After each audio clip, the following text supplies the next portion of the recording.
他将钢钉凿进冰面，抱起养了12年的老狗，随后狠心地扔向对岸。可他并不是要抛弃自己的狗狗，而是想让他拉动数吨重的浮冰。I got a doggo! Hey! 面对这个不可能完成的任务，多哥却是义无反顾地向前。零下50度的天气，他只能将利爪狠狠地插进洞洞，俯身艰难地前行。即便绳子被绷得笔直，浮冰仍旧纹丝不动，甚至无情的海浪还试图将他拉回。可凭他一己之力，根本不足以对抗大自然的力量。但多哥并不打算放弃，因为他知道自己是主人唯一能活下去的希望。身后的同伴们也纷纷为他加油打气。多哥几乎耗尽全部体力，可他还是奋力最后一搏。浮冰竟奇迹般的被缓缓拉近，男人趁机解开绳子，让狗狗们拉着雪橇成功跳到了岸上。多哥凭借一己之力，将主人和同伴从死神手里拉回。虽然化解了这次危机，但是他们的脚步还不能停下。为了年迈的多哥能休息休息，男人将他放到了雪橇上，不料狗狗却径直跑开，重新回到了领头犬的位置。Come on, for once ride in the sled.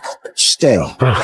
即便主人下了命令，他仍要回到自己的岗位，眼神坚定地目视前方，因为还有一个镇子的小孩子正等着狗狗们救命。原来就在1925年美国的极北之地，突然爆发了一场白喉病，细菌在所有小孩子之间肆虐，患病不出1周，孩子必定命丧黄泉。然而唯一能救命的血清却远在千里之外，市里引起高度重视，势必要以最快的速度把血清送到前线拯救孩子。可是恰逢100年难遇的暴风雪，汽车和飞机都无法驶进，唯一的途径就只有让雪橇犬护送。而为了保证血清的活性，必须要在6天内完成这项任务。就这样，20个雪橇夫带着150只雪橇犬，踏上接力护送血清的生死时速。而多哥正是带队跑过这425公里最艰难的路段。可谁又能想到，这只最为勇敢的雪橇犬却遭到过主人多次的抛弃。还是幼年时期的多哥，是个连潘洪园区都关不住的二哈，天天在地里打洞越狱。不仅如此，他还会跑到主人面前炫耀 I catch you, you'll be sorry.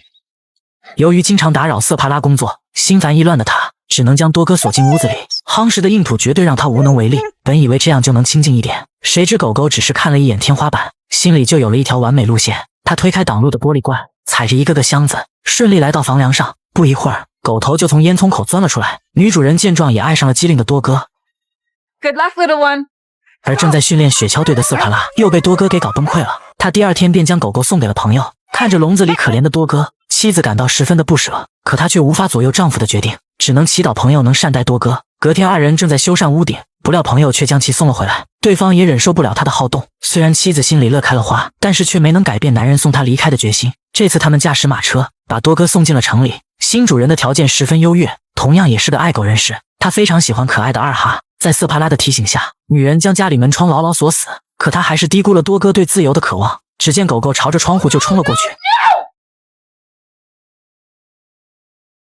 不知过了多长时间，瑟帕拉偶然间发现那个熟悉的狗头正在山头眺望着自己。他不敢相信自己的眼睛，距离城里上百公里，多哥是怎么一路找回来的？而当来到山下，瑟帕拉试图抓住捣乱的多哥，竟发现狗子一脚都是鲜血，他的心也跟着软了下来。随后将多哥放到雪橇上歇息，不料狗子却挣脱了束缚，毅然决然地站在排头的位置。可是想要当一只领头犬，必须得从基层做起，于是瑟帕拉将他拴在了最后一排。多哥第一次当雪橇犬，就遭遇了同事的霸凌，可是以他的高情商，立马就化身奶萌小舔狗，瞬间就把同事给整不会了。在回去的路上，瑟帕拉惊讶地发现，小小的多哥竟还是个卷王，速度远超同排的老员工。于是他给了多哥一个机会，把他向前挪了一排。没想到小家伙表现得更加卖力。等回到家时，多哥已经晋升到了领头犬的位置。瑟帕拉兴奋地向妻子分享，多哥简直是为领头犬而生的狗子。You should have seen him. He outran every single one of them.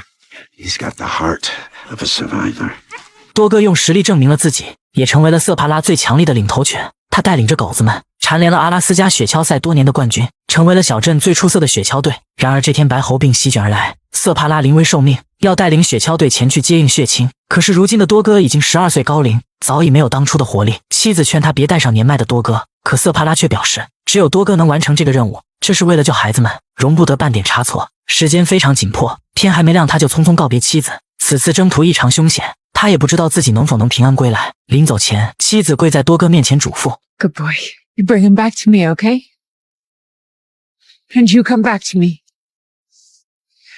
瑟帕拉带着全镇的希望，踏上了一场与死神的赛跑。即使前方的雪山已经被风暴吞噬，多哥也是一马当先，义无反顾地带领兄弟们冲进黑暗。他们刚刚艰难地翻上高山，可转头又遇上了另一个难题。由于下山的路太过陡峭，瑟帕拉不敢有一丝一毫的懈怠。可是刺骨的寒风还是迷了他的双眼，狗子们一个劲儿地埋头俯冲，根本没意识到前方就是万丈悬崖。唯独多哥注意到了危险，立即刹车并回头提醒。瑟帕拉见状也是连忙掏出冰镐，可刚站起身就被狗子们的惯性拉倒。他们一路向着悬崖滑去，眼看就快坠入深渊。冰镐竟幸运地勾住硬石，终于在距离悬崖1米不到的地方停下。瑟帕拉大声地呼喊多哥掉头，可是狗子们都被吓得不敢动弹，仅凭多哥一只狗也无法拖动另外10兄弟。于是他开始鼓动大家，有序地跟着自己向上爬。多哥发挥了他强大的领导力，带着兄弟们成功把雪橇拉上坡。 Next time I go the wrong way, you tell me to go to hell.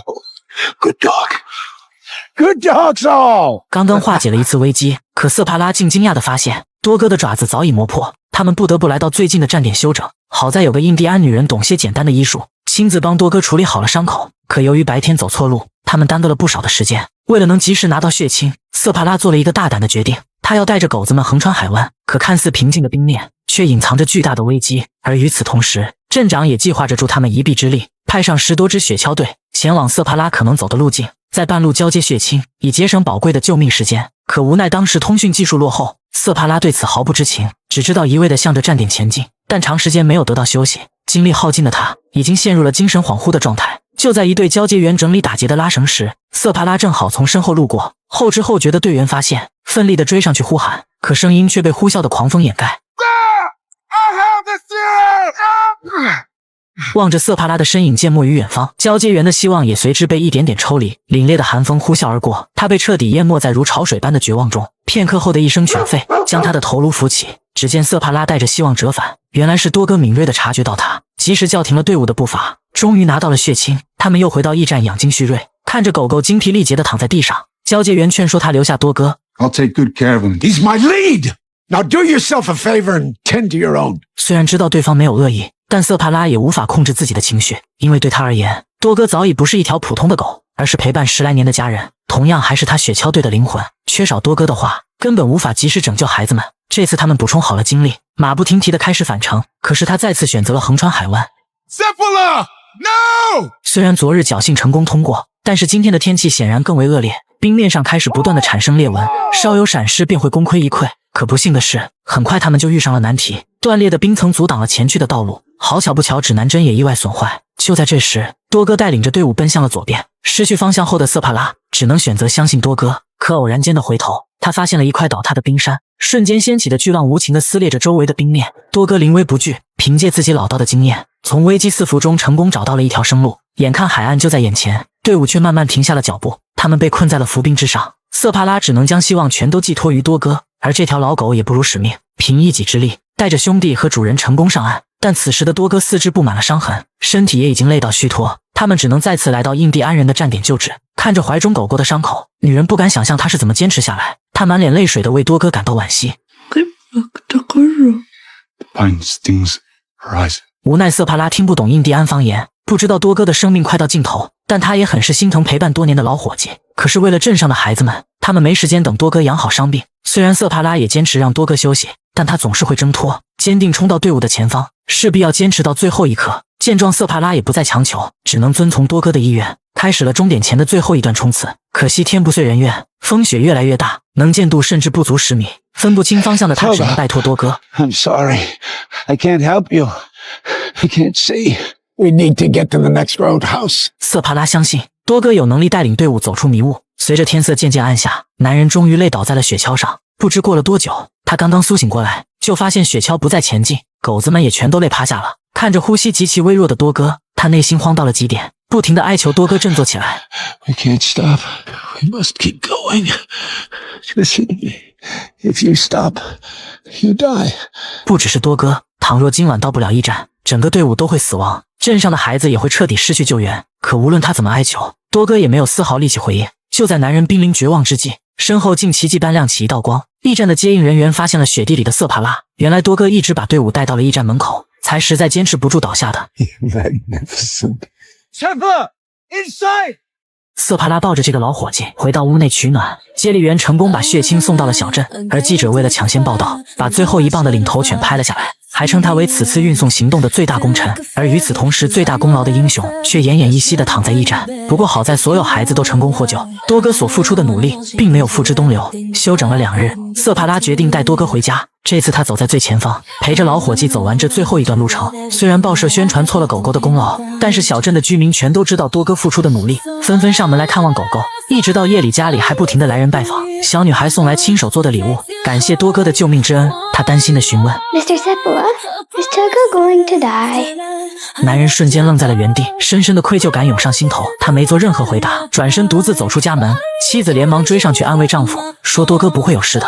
而男人非常的自责 I have run him to death. I have. And I'm not at all prepared. 好在多哥最终凭借顽强的意志保住了生命，可是右前爪却落下了终生残疾。不过生活还得继续，瑟帕拉必须去训练新的领头犬，但被留在家中的多哥却不舍得与主人分别。望着对方背影不停的呜咽，多哥很想再次与主人并肩作战，于是他像小时候一样越狱，带着伤残的小腿奋不顾身地追逐瑟帕拉的步伐。渐渐的，他好像失去了痛觉，如重获新生一般肆意的狂奔。而此时的瑟帕拉也听到了身后传来的动静，他回头的一瞬间，仿佛看到了儿时的多哥正奔向自己。瑟帕拉总认为多哥是为了雪橇而生，直到这一刻他才清楚，对方一直是为自己而生的。他们一人一狗之间有着深厚的情感纽带，这正是多哥在面对未知的危险时从未退缩的理由。他的眼神中始终闪烁着坚定的光芒，那是对使命的执着和对主人的信任。在往后的2年里，多哥留下了许多的后代，直到那年的严冬才永远的离开了大家。2011年的《时代周刊》也将多哥评选为有史以来最英勇的动物。